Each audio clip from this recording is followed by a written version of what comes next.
Just not getting it.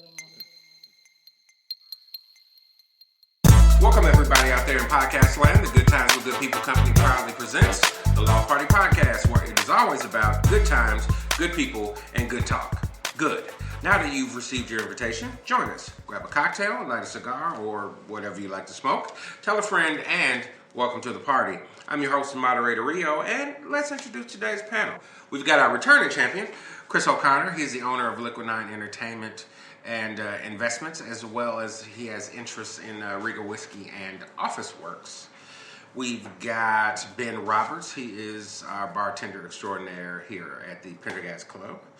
We've got Austin Null, new to the podcast today. He is a digital marketer.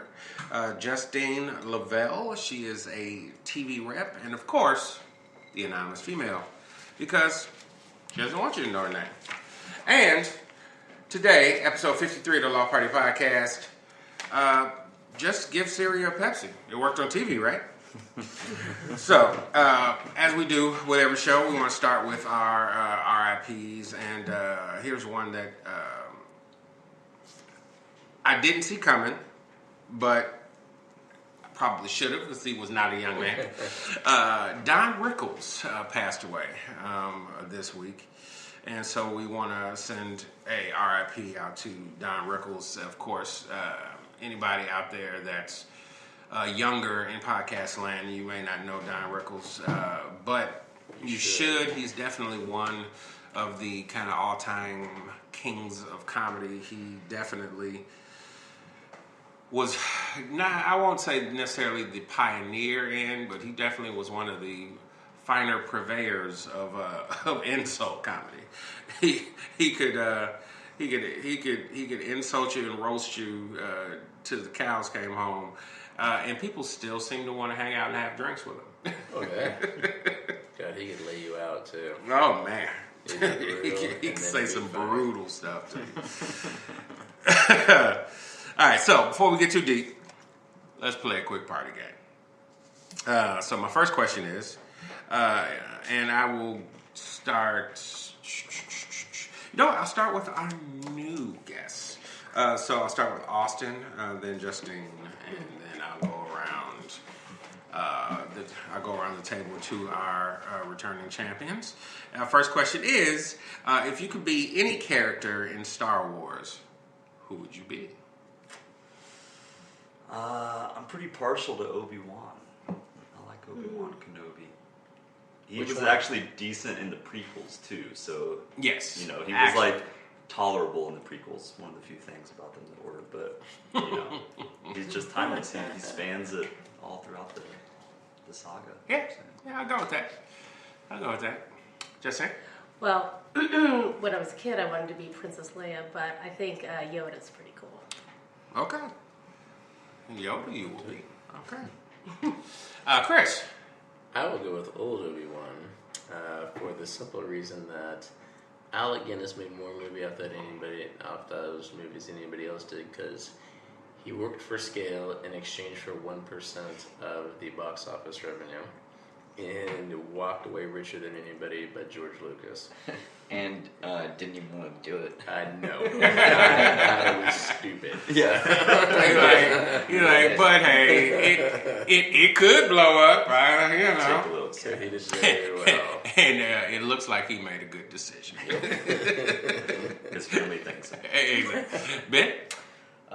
Solo. Han Solo. Gotta be Solo. Solo. Yeah. Not Ben Solo. Not Ben Solo. Not Ben That Solo. guy's kind of whiny. Yeah, that's what I say. Yeah, not Ben Solo. Han Solo. He's got anger issues. Yes. The anonymous female. Probably like R2D2, really. Oh, Okay. Yeah, All yeah. right. That's cool. No. I was going to say that. I get you. Why? Because he like knows everything. Beeping, buzzing all the time, always breaking.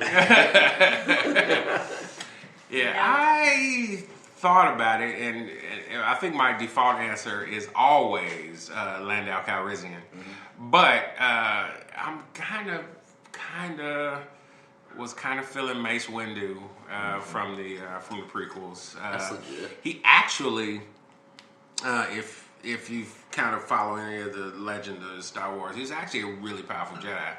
And I personally don't think he's dead. I think he was thrown out of the window, but you know. Weren't we talking about this? Well, yeah, not too long ago. Last week, maybe? Yeah, I we were think talking about every this last week. week. Yeah, I think, yeah, really. I think Jedi seems to fall from great heights all the time and land on their feet like a cat, and I think that's what happened here. But that's just me. Oh, we were talking about that yesterday. Was that yesterday? Yes. Yeah. Okay. So, can I ask you a quick question? Because you Yeah. know more about this than I do. Why in Star Wars world do different things? The same thing can happen to two different people with very different outcomes. You know, you can hit Ben Kenobi with a lightsaber and he disappears, and it's like woo, and then you can hit somebody else and just cuts off an arm. Or Yeah. Some people can jump super far and they're fine, other people can't. Yeah. I never understood it. Like it just seemed like a world with no rules. Well, it's all about how far you've trained in the Force. Okay. So by the time Or the dark side. or the dark side of the Force. But by the time old Ben Kenobi gets hit with the lightsaber, he has learned how to transcend his body and become a Force ghost.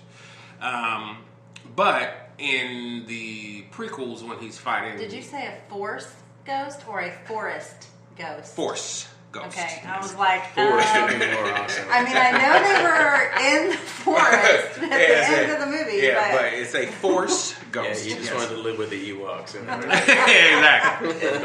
Tight. Yeah. And then, of course, in the prequels, when Ben Kenobi fights Anakin Skywalker, Anakin has not yet learned that part of the Force. So he just gets limbs cut off and burned to death by the lava. Yeah. Which is kind of hilarious that... Favorite part of because he's turned to the dark side, and the dark side is fueled by pain and anger. He decides to live on the planet he basically died on. Mm-hmm. So that's why in Rogue One, his castle is on that. hopefully you're not That's the same doing lava a planet. spoiler alert to me. Yeah. Spoiler alert for anybody out there podcast who's not seen Rogue One yet. Darth Vader's in Rogue. Hey, and as a matter of fact, if you have not seen Rogue One out there, Darth Vader in Rogue One is the reason you love Darth Vader so much. He is a complete and total badass. And it was I wish Darth Vader would have been like that in every Star Wars. every single he that was worth the price of admission. Just to see He's supposed to be terrifying. horrifying, terrifying. Well, that's Darth why Vader. now you know why in the 4, 5, and 6 when people shudder when they say his name. So Yeah. Yeah, he was definitely the Kaiser Soze of the universe. And of course, that is another movie reference out there. So anybody out there listening, I want you to do the Googles, look for Kaiser Soze, and leave a comment and tell me what movie that was. And it's actually probably my favorite movie of all time that's not sci-fi. So, on to the next question in the party game. On to our next question in the party game. If your life was a movie, who would play you? Really? Yeah, I say don't just say the most handsome dude in the world just because. mine would be not. Oh, were you asking? No. We can go this. We can go around the other. Mine would be, and not because of looks, just personality and goofiness. Is probably Julia Roberts. Okay, very good. I can see that. It's a good I one. can see that. All right. Awesome. Oh man, I don't know. Maybe like Ryan Gosling. That's what my wife always says, so I don't know. I don't think I look anything like Ryan Gosling for the record. I'm not saying that, but that's what. Maybe more Ryan Reynolds if you were going on looks. What? Oh, yeah, Are you kidding? right. I'm talking about his look. I think more Gosling. I would think No, I don't Gosling. think so. I think Gosling. Well, I like both of them. They're both cool. I mean, one was Deadpool and one got an Oscar. So Hey, equal in my mind. yeah, exactly. So, No, Ryan Gosling in Crazy Stupid Love may be the all-time Yeah. badass of all time. Yeah, that was actually really good. It's pretty good. Ben? I get a young Dave Foley a lot. I don't know if you know who Dave Foley is. Yeah. From News Radio. Yeah. And Elijah Wood sometimes too.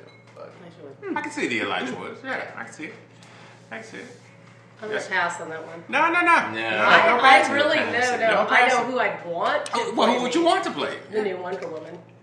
Oh, yeah, Gal Gadot. Gadot. She's cool. Mm-hmm. And why Gal Gadot? She's actually a real life badass. Israel military trained, she strong, sexy. I'm assuming smart. she is a real life Smart badass. enough to be a super rich actress in Hollywood. And get out of Israel. Yeah. She's pretty good. They say smart enough to say yes when they say, "You want to play Wonder Woman?" Absolutely. I think I do. What about you, good sir? If I had my pick of people, it would be Cary Grant, just because I think he's the classiest dude of all time. Okay. Then that would require a lot of dressing up all the time. So I would probably say, when I was younger and had spikier hair and doing all that, it was always Val Kilmer. I always got Val Kilmer all the time. Okay. I can see that. Yeah. See, I can see young Val Kilmer. Yes, I can. I was okay with that. I can see that. He will break you. All right. So, here we go. We took a week off last week because we were celebrating the 1-year anniversary of the Loft Party Podcast. And so we didn't do any political talking. Is there a rule that the host doesn't answer that question? The funny thing is, I wrote the question, and I actually did not think of an answer to the question. So, just for shits and giggles, I'll pose it back to the table. Who would play me in a movie? Definitely Sam Jackson. I could totally see that. Okay. I will give you that. I would give you a young Forrest Whitaker, who I thought was a baller and one of my favorite actors of all time. Loved him to death. Whitaker's good. Yeah, Whitaker. I'll go with that. I can't think of anybody else. Any ideas over there? Well, I'm good with her suggestions. I'm just trying to think if there's anybody who's more you know, personality wise. Oh, well, you guys don't see all sides of Mario. I'm going to say Sam Jackson. Okay. Young Sam Jack. I get behind that. Young Samuel Jackson. I'll go with that. Okay. I'm more Sam Jack in the goofy action movies than I am Sam Jack in Pulp Fiction. Pulp Fiction. Pulp Fiction. Quentin Tarantino. although I was Sam Jack in Pulp Fiction for Halloween a few years back, and that shit was hilarious. I'll show you pictures one of these days. Okay. So, like I said, here we go. First thing on my list, Jared Kushner and his many roles in the Trump administration. To tell you the truth, I'm not 100% sure why this is bothering me to the level that it bothers me, that he's doing this damn much. Because first of all, the list here, okay. So first, he is actually one of the closest advisors to Trump. He's kind of a shadow diplomat because he's being sent around the world to talk to world leaders, but he doesn't actually have a diplomatic He title. doesn't represent anything. Yeah, which is what I'm doing saying. stuff that the Secretary of State would normally be doing. Exactly. Yeah. So he was charged with finding a way to broker peace in the Middle East. That should be easy. He's been charged with No problem there. So he's been charged with reforming and reinventing our government. He's been charged with. Wait a minute. He's been charged with the solving the opioid addiction problem, and he has been put in charge of the newly formed Office of American Innovation, overseeing long-term projects for IT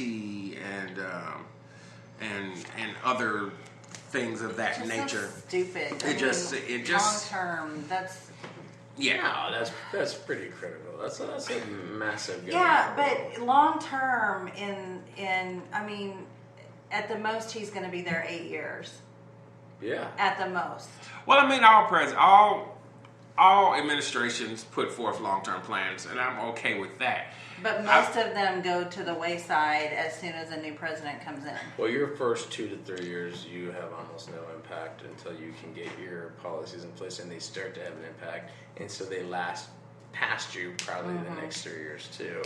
True. So, I mean, I think it's not a stupid office. It just makes me wonder what the FCC is supposed to be doing. And which is what I'm saying. Like some of these seem like they're other departments. Which I find the irony to be like, I really want to examine every government body and cut down waste. So I'm going to duplicate an office we already have and put you in charge of it. Exactly. I thought that I was. didn't realize until this year or until this election that he was a Democrat. And he switched to Republican during this election. Kushner. Well, Trump was a Democrat forever. He's been a Democrat most of the time. Which is the part of the issue with Yeah, him he and was a Bannon. Democrat. He was a Democrat until when was his first run? Was it the last cycle or two cycles ago? No, it was in early 2000s. Yeah. But that Trump was was fake. Trump was a Democrat until then, and He Kushner would was a be- Democrat until Wasn't this he pretty much to a this Democrat cycle. until he started doing the whole birther issue thing. If he Then could it was win kinda as a like- Green Party, No, it was as a before Green that. Party, he honestly doesn't care. He's just whatever party they say. It was way before Obama. Yeah, it was during the W years when, but Kushner, he was a Democrat until this cycle. Yeah, So- Wikipedia has him listed as a Democrat. And the office he holds now, it's called the Office of American Innovation. Yeah, Which was created March 27th, 2017. Yeah. And under no legal authority of any kind. Any kind. But its purpose apparently is to eliminate federal bureaucracy. Right. By starting another government agency. It literally is like and me just something to do finding with an he was office supposed to somewhere. do something with the judges too. This is me now. I need a plaque on my desk that says this is my office. The funny thing is, and I did feel a little bad for him because he's not completely unqualified. It's not that he's a dumb dude. It's just I don't understand why they're giving him these roles. Like the roles don't make sense for what he actually would be reasonably good at. Exactly. And that's bizarre to me. So They were talking about it over the weekend about how authoritarians, they give jobs to family members to keep everything close and I blah, think blah, that's- blah. I Dictators. think that's pretty normal of anybody who gets into high office. I mean, nepotism has been around forever. It has, I but also to think- this level, Yes, for sure. when? I will tell you, if you look at Chelsea Clinton's role with the Clinton Foundation, that's But that's not you could say- government. you could say it's But not. that's not You could government. say it's not part of the government. Okay. It's not. How about John Kennedy and Robert Kennedy? Now I will give you that. Okay, I we mean, that talked might about be the that. biggest example of nepotism of all time. I would definitely give you the Yeah. Kennedys. Well, and it's not just those two. I mean, you look at, I mean, judges, senators. You appoint the people who are close to you, and you know. I think it's it just- feels different though because like they had actual working government titles. Attorney General, that's pretty legit. I mean, Ivanka and Jarod, they're his closest advisors, and neither one of them are government officials. Neither one of them are actual government employees. Yeah, that's what I mean. scares me. Yeah. Let me give you a different example then. And while they weren't blood related, what about somebody like Dick Morris with Clinton, who invented the entire political strategy of triangulation, which made the Democrats so popular in the 90s? It just said, hey, why don't we take their ideas, meet in the middle, figure out what America really likes, and just co-opt their ideas? So You we're know, I mean, I think this is what you do. You take the people who are the closest to you, who are reasonably smart, and you keep them right there, and go, okay, let's make it happen. All of them until Dick Morris got caught with hookers, and then they fired. You know, I mean, that's the way it went down. okay. So maybe it just feels different because they weren't. None of them have been previously involved in any type of anything like this. Yeah, he's I mean, he's real estate. Yeah, well, they're good at running would say companies. finance. They're not good at creating. Government. But again, if you I guess that's basically what he's expecting them to do: create a new government. Right. I mean, that's what he wants. I mean, it's Yeah. essentially you are tasked with reinventing government and making it run more efficiently like a business, instead of all the bureaucracy that we have. Which, if you've ever had to deal with the government, it's a giant pain in the ass. It is. It's not that I'm opposed to the notion of it. I just find it stupid that they just created another office in the government to do it. I just think that's incredibly dumb. Mm-hmm. We already have these offices. Just put them in charge of one of those. It's fine. If you want to be head of the FCC, go for it. Here's a fun factoid. Kushner made the most expensive single building property purchase for $1.8 billion in 2011, where he bought in Vornado Reality Trust as 50% equal partner for 666 Fifth Avenue. Fun fact out there. For That's those a great superstitious Proof. Kushner's the devil. He's also on the 13th floor. Yeah. Yep. Right, and his office is on the 13th floor. Wow. Yeah, just like you say, I know historically nepotism is not unheard of, but it's just these two bother me, and I think it really is because Does Ivanka bother you as much? Yeah, she does actually. She actually bothers me more. Purely because, okay. The reason Ivanka bothers me is because she's not actually a government employee. She basically, it's basically the longest bring your daughter to work day in the history of the world, and she doesn't actually work for the government. She has no actual government title. She doesn't draw a government salary, but she is the closest advisor to the President of the United States. That bothers me. Just on the same vein that, like Bannon, who does have a title, bothers me because, like, this is the closest inner circle to the commander-in-chief of the free world, but they're not accountable to the people in any way. That bothers me. I would say indirectly they are accountable. They don't have any ability to put anything in the Well, I mean, if and we I would somehow vote out Trump tomorrow, they all got to go. So it's not like... So they're out, and they can't pass a law. They can't do anything of the kind. And I do think Ivanka is both super smart. I think she's far more liberal than your traditional Republicans, and has proven that during the election. I thought she did a reasonably good job being a surrogate during the election. Has been, especially for a Republican, has been fairly strong on women's rights, which is very rare for a Republican woman to do. They just generally are middle-aged housewives who want to just make sure abortion doesn't become legal. I think... So like, it's just, I don't necessarily mind it. I think they're both smart, and I also think, I don't know anybody who likes the government. Like, I just don't know anybody who goes, what bothers me about... I mean, like, why not bring in somebody from a business perspective? But what bothers me about Ivanka is, on more than one occasion, she said she wasn't going to do. She didn't want any part of it. Wasn't going to be any part of it. And within 2 months, she's as deep in it as you can possibly get. I think that's just... She should have never said she wasn't going to. Well, she looked I really mean, good knowing saying her that, father. I'm willing to do that. Okay, all right. All she has to do is stand there. I get it. Just like... Yep. Reduce her down her looks. Yep, sure. Yep. That's what they did. And that's not to insult her. I actually do think she's very smart and accomplished, and has done a lot of good business things too. I mean, she's run a huge part of that organization and has done very well. So I'll give her some credit. She's not a moron. Yeah, no. I don't think that either of them are morons. I will give you that. It's just it bothers me that, the only person who could actually fire them is their dad.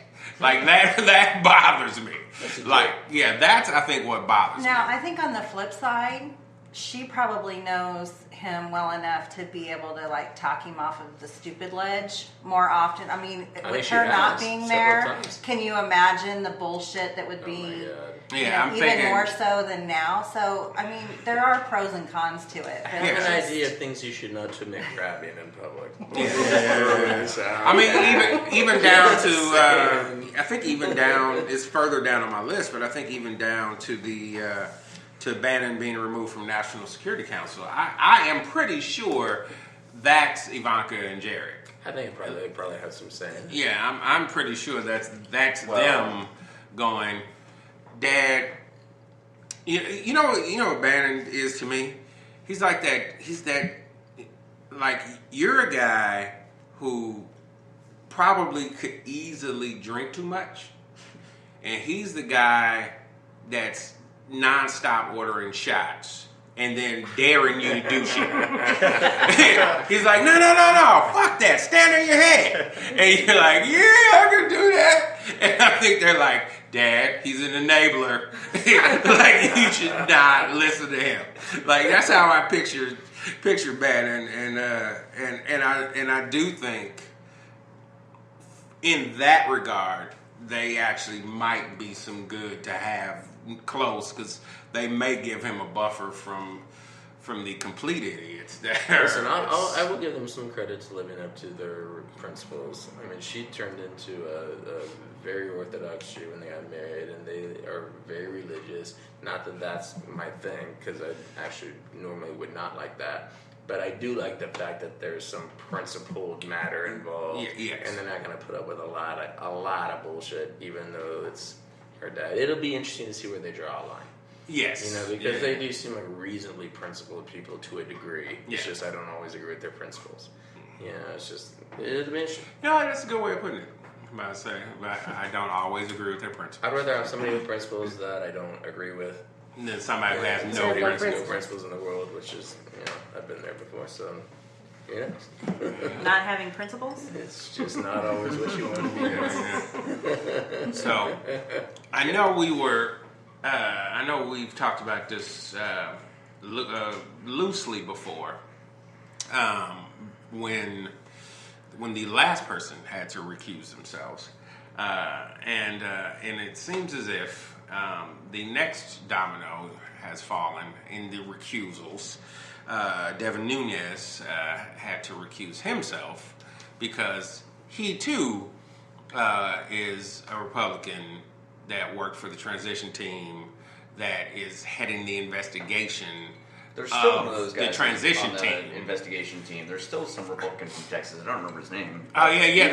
There's still one He more. was on the transition team too. So why are you having people from your transition team? Why investigate the transition team? Exactly. Right. Yeah. Like, you don't think that's a conflict of interest? Right, Like, I agree. No, they don't. They don't. Yeah, you're right. That's Yeah. and And that's the problem. no, they know it's a conflict of interest, but they're doing it anyway because they either think we won't notice, or we don't care, or we can't do anything about it. And the third is probably the most likely. Well, actually, I think, me personally, that the fourth option is probably closer to the truth in that they absolutely know it's a conflict of interest, but they think the story will die down. They think something else in the news cycle will come up, and people will kind of not forget about it, but they won't be harping on it as hard, so that they can just move forward and do what they do. I think, and I think sans the next thing on the list, Trump ordering the Syrian strike, sans something that serious. All these things are just not going away for them, and I think that's. They bring it up all the time. Yeah, well, I mean, I think that people do want to know. Like, okay, it seems that there are a vast number of connections to Russia. How and why? And this story is just not going away. And and yes, how is it possible that somebody from your transition team is heading the committee to investigate your transition team? Like, that doesn't, like, and I think sans like real world events happening, like nobody's letting this no dog is letting this bone go, and I think that's been the real problem for the Trump administration so far. It's not so much that people, because people will talk, people will have their dissents, but I think these dissents actually have a little teeth, and nobody's letting them go. But I will say that since the Syrian strike, that's what I've been hearing is the Syrian strike, not connections to Russia this week. So, which does bring me to the Syrian strike. And one, what do we think about it? Two, because Trump said he wasn't going to do it. He wasn't going to get involved with Syria. And I am not a conspiracy theorist. I'm not. But this does feel, you just taste something, you don't know what you're tasting. But this tastes like distraction. This is what this tastes like. To me, it tastes like 1998. When all of a sudden you have Bill Clinton who gets busted, Yeah. screwing a chick with a cigar in a closet. And then all of a sudden, a couple of weeks later, we're bombing Yugoslavia because they're committing horrible atrocities, which one of my favorite things about Democrats, they used to get on Republicans all the time for not going through the UN and getting sanctions and approvals and blah, blah, blah, which we did both times in 91 and 2003. Yeah. If people recall, this was a NATO action, which we don't need approval for because they knew Russia would have vetoed it and said no way in hell. Yep. So it's you gotta be fair on both sides. That felt like a massive distraction. It did. For a dude who was basically doing what we knew he was doing for years. Yeah. It didn't go to the UN at all and just got together with Tony Blair at the time and said, okay, let's make this happen. Yeah. And they did. So it's an interesting thing. I would say on the David Nunes thing, listen, he got in trouble for being a moron. And clearly he was incompetent and overstepped his bounds, and he's not Scooby-Doo. He should have been investigating this. But maybe that is the problem. Maybe he is more Scooby-Doo than we want him to Trump be. hasn't been wrong on everything. I won't say that. What he does is he tells partial truths that then, in a incredibly bombastic way, that then leads you to want to know more. Like, they admitted, yeah, we actually did get some phone conversations inadvertently, which is completely illegal. That is absolutely illegal by the Obama administration. Once you know you're interviewing an American, you have to turn that crap off. You have to, by law. And he said, well, I was just inadvertently caught up in the mix. I'm sorry. We apologize. Well, no. Then a whole bunch of people leaked it out that they did it. And so he wasn't entirely wrong. It's the way he brought it out and said it as if somehow Barack Obama is sitting there going, man, I'm just going to nail you. And an ex-president, you don't do that to an ex-president. Yeah, exactly. Unless it's Nixon. You don't do it to any president. Exactly. You just let it go. And I don't understand. And if they had just shut their mouth for a while, this whole thing would have already been done by now.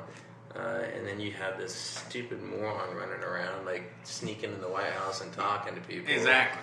And it's just dumb. And no, I don't think the Syrian strikes were a diversion. I think they used chemical weapons, and all of a sudden it's like, you can't do that.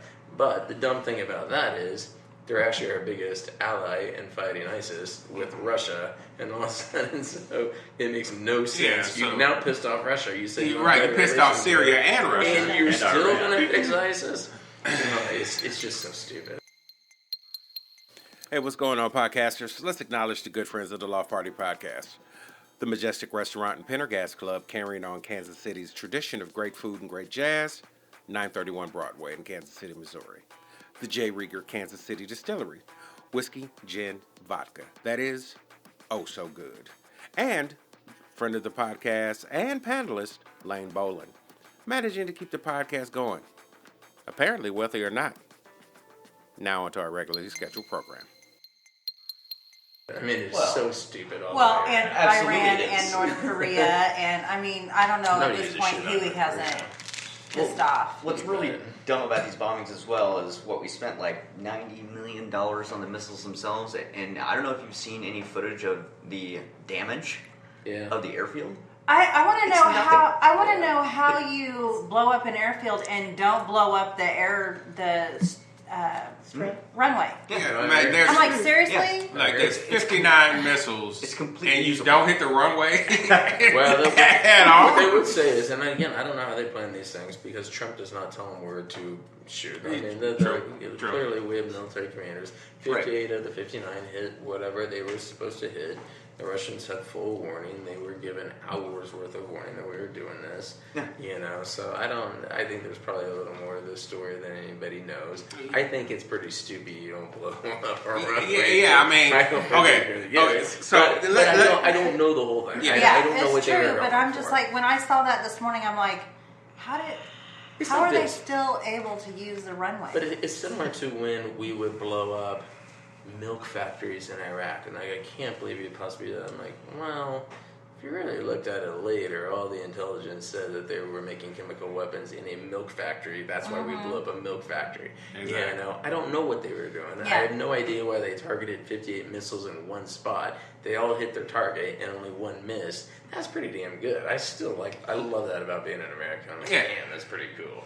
Yeah, I just, like I say, I just don't. It's not That's bad. the one question I have is just and the reason that the runways make so much sense to me why we didn't blow up a runway. I'm originally from Chicago, as people out there in podcast land may know. Our former mayor, right after 9/11, deemed that we used to have a downtown airport that Cessnas and private aircraft would land, and he deemed that downtown Chicago was going to be a no-fly zone. So the airport actually was privately owned, but in the dead of night, he sent bulldozers onto the airfield and chopped massive X's into the runways so that the airport would not be usable anymore, and said, fuck you, sue me. In which case, they tried, it didn't work. That's Chicago. Right. and now it's Where's like an the- outdoor amphitheater, and I think Erica Badu plays there in summertime. So it's lovely.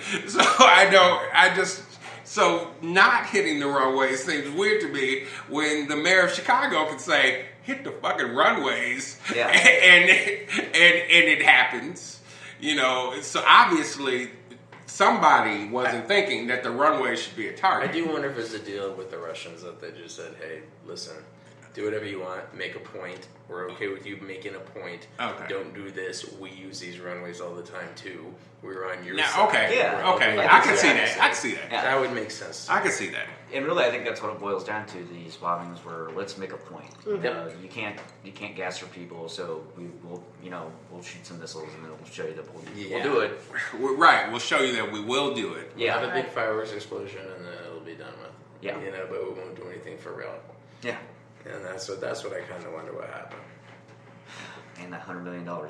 Because I don't I do think it's See a lot of interesting. people. Like, I thought this was kind of Trump's first, I guess, how we see him working when it comes to foreign affairs. Because they said that he watched the video of those kids and was just like, oh, days before they were like, oh, we're fine with Syria, we're not going to touch it, whatever. And then he watches the video and he's like, oh, this is hard. bad. This is Let's so bomb sad. them. Let's do something. Wait, It's like, well, wait, that's okay. a complicated thing to Now- do. You got a lot of people going. Now, brings me to my next point. This is the reason that it bothers me that a man that has Twitter anger issues has his hands on any button that can drop a bomb. Because if you get emotionally affected by everything, you're more than likely going to drop bombs about anything. and that scares me. Well, and it's because obviously- I don't like war. Yeah. and if there's a reason to go to war, he seems bound and determined to create it. Whether or not there's an ember, he's fanning the shit out of it to make it a fire, or so it at least appears. Yeah, and I'm not anti-war. I think you'd be moronic to say you're pro-war. Yeah, well, I guess that's a better way to put it. I'm not wars. Yeah.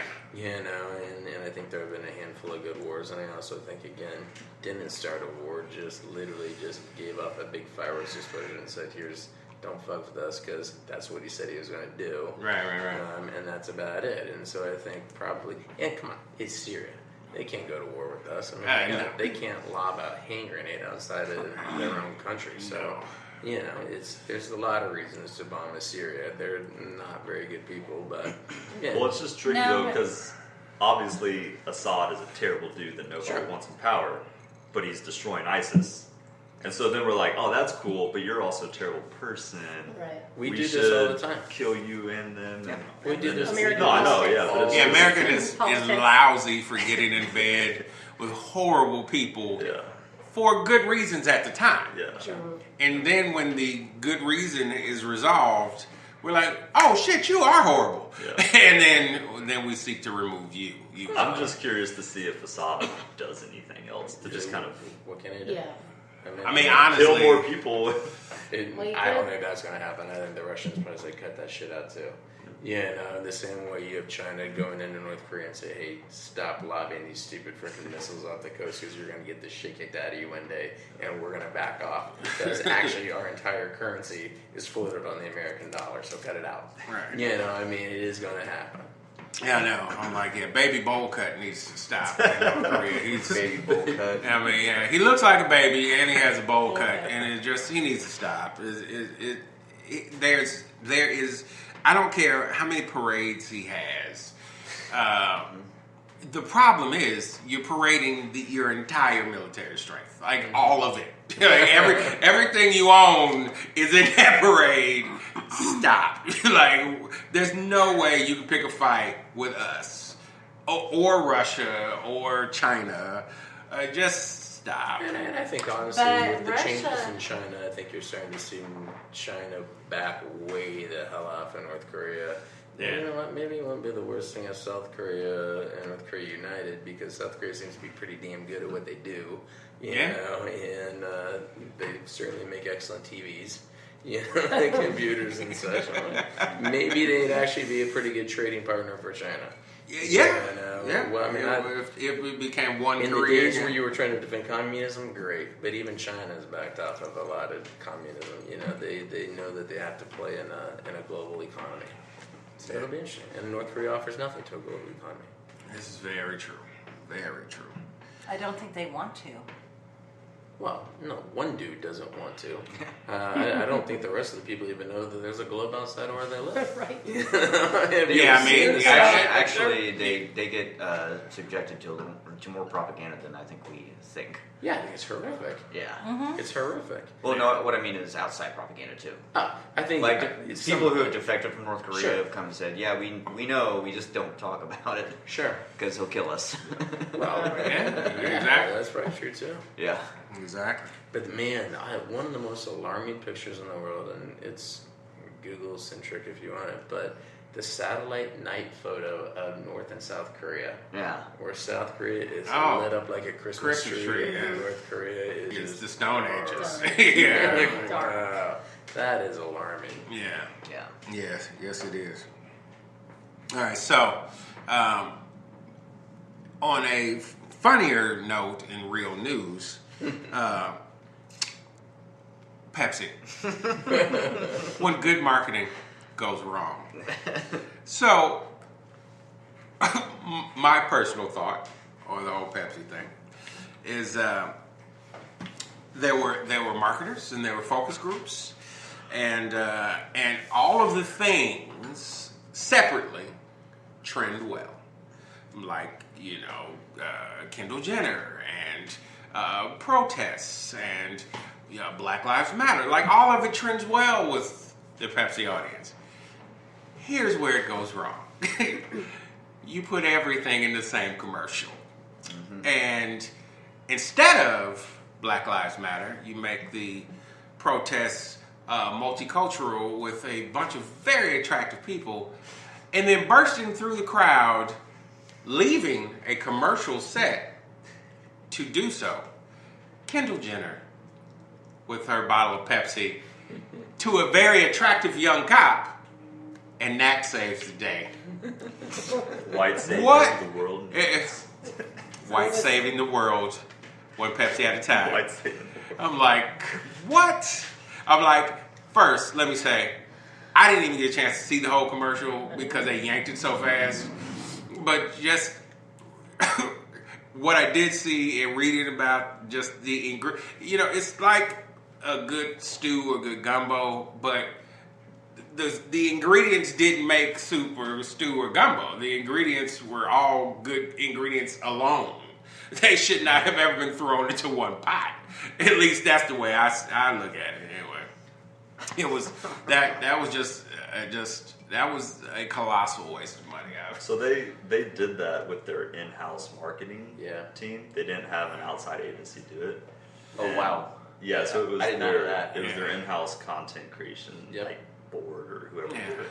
So How inept Which are these people? which shows you why you need diversity at those tables. well, and I don't doubt that there was I don't even think some that's the problem, diversity. honestly. Well, I was going to say I'm sure there was some diversity, but not at the top. And you know that mid-level person is not going to be like, this is kind of ignorant. We probably shouldn't do this. And then they're like, oh, I might get fired. Never mind. I'm going to just keep making my check and let y'all run this dumb ad. But I say you having made commercials.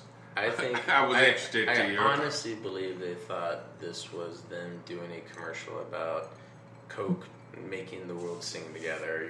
The classic. Yeah. I And said we're that. like, oh, it's people from all over the world coming together, and look at this, and we can all be one, and this is great, and Yeah. blah blah blah. And it was horribly misguided, far too recent. It was very fresh wounds that you don't address, Yeah. and it did it in such a specific way. Yeah. That it just pissed And off everybody. Why not just do a nice global, hey, the world's coming together in a cool Yeah. way? And, Yeah. Like Coke did? and Yeah, Pepsi- global Pepsi loves kumbaya. We Yeah. like, you stuff that happened in the news last week.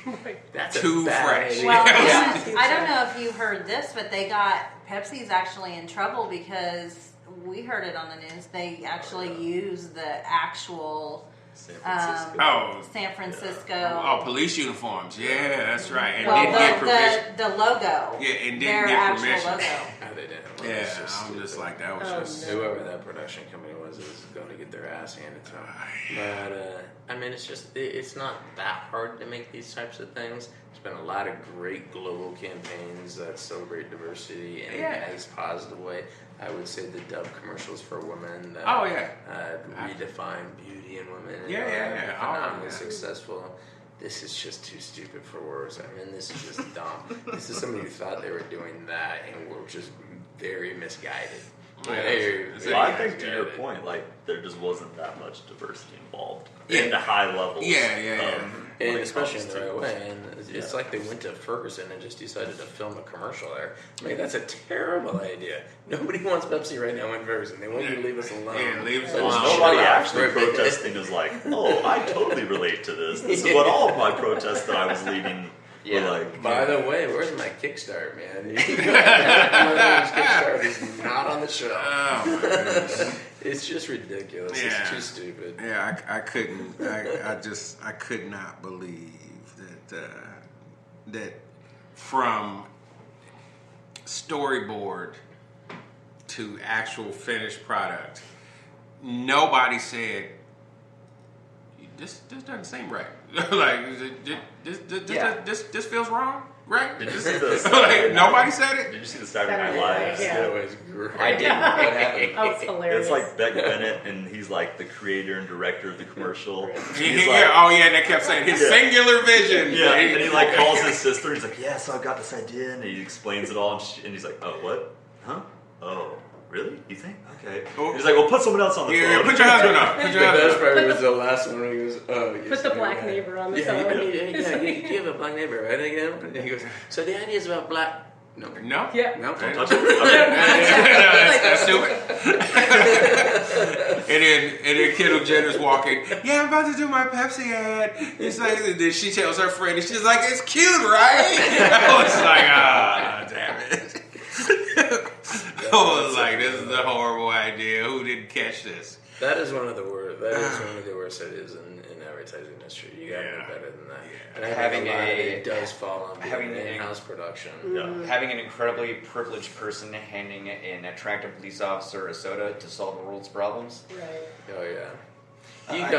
I just think there's a CMO somewhere who said, "This is my vision. This is how I leave my mark." There was this. I was reading this article. Yeah, you left your mark all right. This article from like Ad Age or Ad Week, and it was just interviews with different ad execs, and they were like, somebody somewhere was like, Kendall Jenner, we need to just do something with Kendall Jenner, and let's just do this, and then it's like everyone's. That is truly my feeling, just from hearing and seeing the little bit of it I did. Is just there was a CMO who just wanted to leave his mark in advertising and maybe get a better job somewhere else and do all this and have the iconic commercial of the decade, and it just fucked up. But nobody could say no.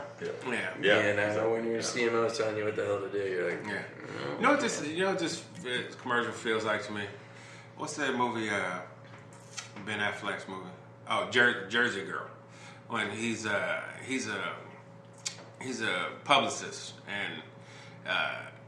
and so they're doing a junket at a Hard Rock Cafe for at the time the Fresh Prince, because they were donating the house that's on the cover of the first Jazzy Jeff the Fresh Prince album to the Hard Rock Cafe, and they were like, well, he's doing movies now, kick it up to the movie division, because he just didn't want to do anything with it. And he was just like, and they were like, no, he wants to keep his movie career and his film career separate. And he's like, yeah, like the Fresh Prince is ever going to have a movie career, whatever. And so his personal life gets in turmoil. And then he goes and he winds up having to take his baby to the junket with him because he can't get a babysitter and the whole 9 yards. He gets there, baby's in the back crying, whole sea of reporters are like, hey, could you shut that baby up?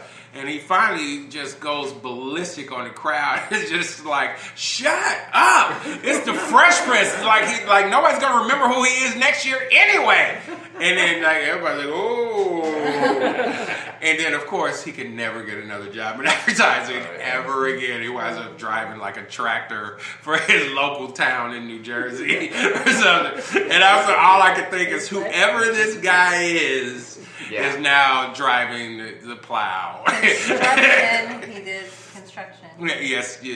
He worked for like the Department of City Works or something. Like it was just so.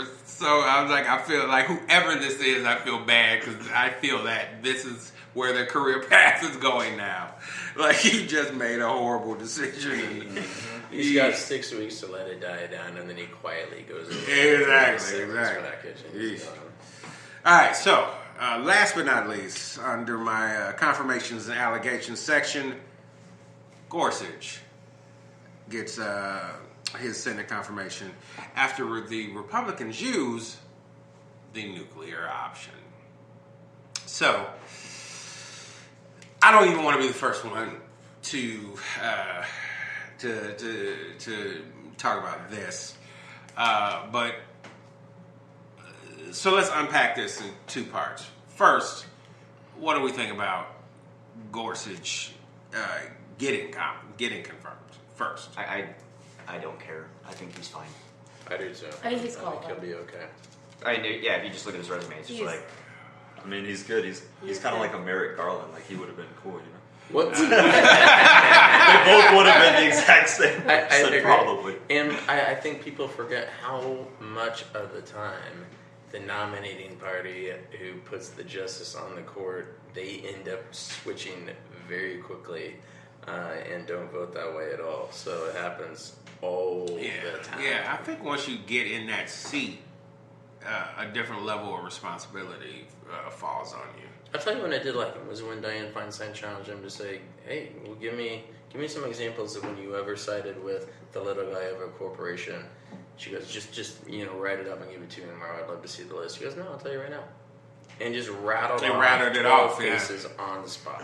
Yeah, that was actually pretty impressive. That was actually pretty good, I thought. And so I'm like, okay, I can go with that. That was pretty impressive, actually. So it seems as if none of us are overly opposed to Gorsuch. You just never know. That's True. You just don't know. But here's where my problem lies. Okay. The nuclear option. So what does that mean? What do they do? I So- wasn't paying attention. It's horrible. So Really? before Okay. throughout I won't say the entire Up till history, now. but up till now, you had to have at least 60 votes to. Constitutionally incorrect, but that was the the rule they rule, passed. yeah. In fact, in the Constitution, they only have the right to advise and consent. They don't actually have the right to approve. To or not approve, yeah. Then over time, it became an issue where the Senate and with Congress, I guess, just took over. No, advise and consent means that we get to approve. We get to or approve. not approve. Okay. And so And then they set up rules that you had to have at least 60 votes to Okay, confirm. good for you. What the Republicans were finding is that that was not going to happen because the Democrats had the power of the filibuster. So they rewrote the rules so that they could confirm this They didn't justice. necessarily rewrite them. What I would say is, if you want to go back historically, most of this stems from Supreme Court stuff stems from actually the most famous Democrat of all time, FDR, trying to pack the Supreme Court with 13 justices to make sure that every law he wanted passed got passed. So then they had no, advising consent means we get to approve with at least 60. Then it became this big deal. So it's a weird amalgamation. It's not necessarily rewriting a law. It's going back to what an original thing was. So now it was it's never even original in the first place. Yeah. So These now are it's bullshit. so what they've done is they've removed that rule, and now it's Right. simple majority. Yep. Okay. Which So- will bite them in the ass Until next it gets time. rewritten again. Oh yeah. Until next time. Well, didn't No, the Democrats Democrats used back it then. in like 2009 to do like some like appellate judges or something? It wasn't Supreme Court. They've obviously. done it several times. I mean, But- Democrats have used it. But yeah, it is the thing that sticks out to me is I'm like, okay, so how? Kind of like you said, it's not even in the original Sure. document. So how much can we keep adding on, taking away, and then it just ultimately affects the party that thinks it's going to be good for It them. always bites them in At the the ass top. the next time around, constantly. Always. Oh yeah. I mean the next, as a matter of fact, I mean the filibuster rule is not only going to affect them when it's time for another justice. Anytime it's time to pass something, you've now changed the rule, and as long as whatever party is in control has a simple majority, they can ram through whatever they want to ram through, and Sure. it will. It will, and it won't be that long. It'll be the next election cycle. I really believe it'll flip, and then it'll be the Democrats with the majority instead of the Republicans, and they'll have the luxury of the simple majority rule. And I would like to see how it is reported then. The hard part's going to be that you need to have control of both houses. And so if you remember, like, for example, they filibustered forever during the civil rights, they filibustered forever during healthcare, they have filibustered so many times, it's just utterly ridiculous. But this is the first time where The somebody last ever Congress really before this one was the least productive Congress and worked the least amount of hours and I in love history. That. I love that. And that's the way that I wish they would keep doing it. I don't want them to do anything. 'Cause every time they do something, it just fucks up badly. Always. Just do less. Just don't pass laws. That is Chris's de facto stance. Not just less government, just less. Just do less, pass less, meet less. Just don't do much. Do they get paid less? Honestly, Get paid less. be like Less Texas. vacation. Just show up every other year and go, okay, here we go. Well, this is how we operate. Here's some things that we've been, Yeah, kind of kicking that works out around. great. More vacation though. I mean, I get that in some sense because, like, most things that happen that affect people happen at state and local levels. Always. But a lot of funding can sometimes get There's a lot of things that people are funded at a federal level that are exceptionally very rarely funded at a federal level. For example, it's always an issue about education every time it comes to a presidential election. Well, each state gets a 2% block grant. That's it. So really, it's all done at a state and local level, and you're just bitching about nothing. Abortion, really, if you look at it, is truly state laws. In fact, the Supreme Court, if you read the ruling, just reversed it to the state, and that was it. They said that you have the right, but the state's going to pass all the rules about how it goes. So stop asking about if abortion is legal. Really, go to your state and start lobbying to get these laws passed. That's what needs to happen. People have no interest in local and state politics. They only care about the president because it's big news. When in fact, what the Republicans have done exceptionally well is take over state and local governments. Yeah. And this is why they get stuff done. This is the Democrats' biggest fault, and this is what I think they realized on this last one. Yeah. And they go, okay, we need some good state, and they used to have phenomenal state party organizations. Yeah.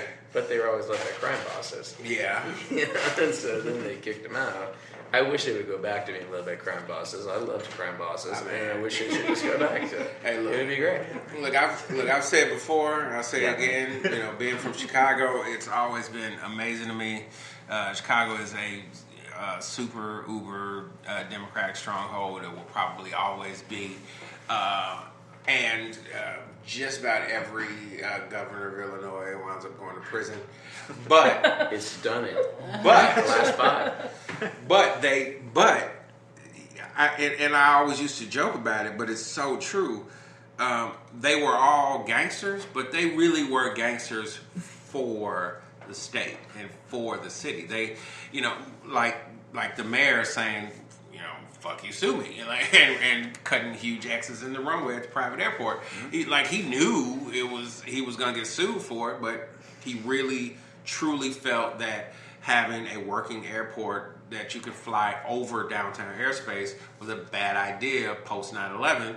So he wasn't going to take the chance, and so I think more than that too. I think the flip side of that too is that you always know how to get things done when there's weird corruption involved. It's just, who do I need to write a check to make this happen? Yeah, I mean, I told you the electricity story. like their electricity in They Chicago. told me they shut off our electricity once in our office. I called the guy out. I'm like, would $1,000 make this problem go away? He goes, well, no, we'll see. Within 15 minutes, electricity was on, and they pulled out a Sharpie and wrote the correct address down, and that was the end of that. Our credit above at our GB restaurant. There you go. He takes his friends there, and I say hi, and we get along great. There you go. Well, I say, and unfortunately, or unfortunately, at least on the local level, that's how it works. I think the problem comes in when you get to the national level. You're not talking about $1,000 and some vouchers to some local restaurants. You're talking about millions of dollars in contracts going to specific states or to specific companies. But I think people forget that. And again, I'll give you the classic example of the $700 hammer that everybody cites all the time. Yeah. And I guarantee you, there's some shit ass town in South Carolina that's manufacturing $700 hammers. That without that money, the town goes under. Yeah, no, absolutely. I think that is Ted Stevens' bridge to nowhere in Alaska that everybody cites. How many people unemployed? Yeah. Thousands of people were working on that stupid road, and it went nowhere. Oh my God, they weren't doing anything anyway. Yeah, you're right. But they had a job. Go build a road. I don't care if it goes anywhere. Yeah, but they had a job. So, that's all we needed. And honestly, I think if Obama did not have some of the obstructions that he had, we probably would have had a few more bridges to nowhere. We probably would have had a few roads to nowhere. But I think the thing that people wanted most putting Trump in office was, they just want to work. And, so, you've got a dude who's really only good at, a very high level of 3-card money, telling you, I can get your job back for you. That sounds amazing to somebody who's not working. Unfortunately, if you're a slightly critical thinker, you know that the coal industry's not coming back, and neither is the steel mills, neither are any of these manufacturing plants, because we can't do the job cheaper than, friggin' Indonesia or a machine for that matter. Yeah, exactly. Well, yeah, I would think that would be great. I'd love to have more machines. But I think the biggest hypocrites in the entire world, and I think we're in a state full of them, are farmers. Yeah. Religious farmers who do nothing but take federal subsidies to not plant crops. Love it. Kick back and absolutely. vote Republican. But boy, they sure want a job. Yeah. You're so full of crap. We want less government. Yeah, Right. Other than the My Branch jacket. of government that writes the checks. Exactly. The farm government's really important. Everybody else, don't forget it. All the world needs is Pepsi and farms. I think on that note, That's a great line. I think on that note, you found where we stop. And on that note, I'm going to end this podcast and where I end all podcasts, and that is with the toast that started it all for me, and that is to good times with good people.